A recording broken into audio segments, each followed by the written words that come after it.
दोस्तों, आप लोगों को मैं एक कहानी सुनाता हूँ। एक गरीब फैमिली थी जिसमें 5 लोग रहते थे, माँ, बाप और उनके 3 बच्चे। बाप हमेशा बीमार रहता था। एक दिन वो मर गया। उसके बाद पड़ोसियों ने 3 दिन तक उसके घर में खाना भेजा। बाद में भूखे रहने के दिन फिर से आ गए। माँ ने कुछ दिन तक जैसे तैसे बच्चों को खाना खिलाया, लेकिन कब तक? आखिर फिर से भूखे रहना पड़ा।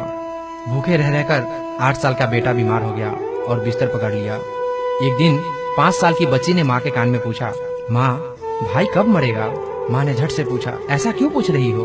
बच्ची ने बड़ी मासूमियत से जवाब दिया, जिसे सुनकर आपकी आंख में भी आंसू आ जाएंगे।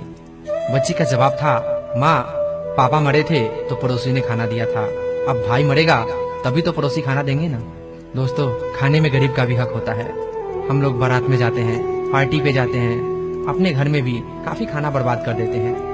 आप लोगों से मेरी विनती होगी कि प्लीज उतना ही खाना अपने थाली में रखें जितना आप खा सकते हैं। अन्न का एक दाना भी बर्बाद ना करें, क्योंकि जिस दाने को हम प्लेट में रखकर और जूठा करके फेंक देते हैं, उसको खाने के लायक बनाने में किसानों ने कितनी मेहनत की होगी, कितनी मेहनत के बाद उसको उपजाया होगा, फिर कितना मेहनत करने के बाद उसको खाने लायक बनाया होगा। माँ ने कितनी मेहनत करने के बाद उसको पकाया होगा, फिर वो हमारे थाली तक पहुँची है और हम उसको बिना खाए फेंक देते हैं। तो प्लीज अन्न का एक दाना भी बर्बाद ना होने दें। अगर हमें 2 वक्त का रोटी मिलता है तो हमें ये भी सोचना चाहिए कि लाखों लोग ऐसे हैं जिन्हें 2 वक्त की रोटी भी नसीब नहीं होती। तो प्लीज अन्न का एक दाना भी बर्बाद ना करें। अक्सर हम होटलों में जाते हैं और हम बहुत सारे खाने का ऑर्डर कर देते हैं और आधा आधा खाकर आधे को ऐसे ही छोड़ देते हैं। वो खाना बर्बाद जाता है।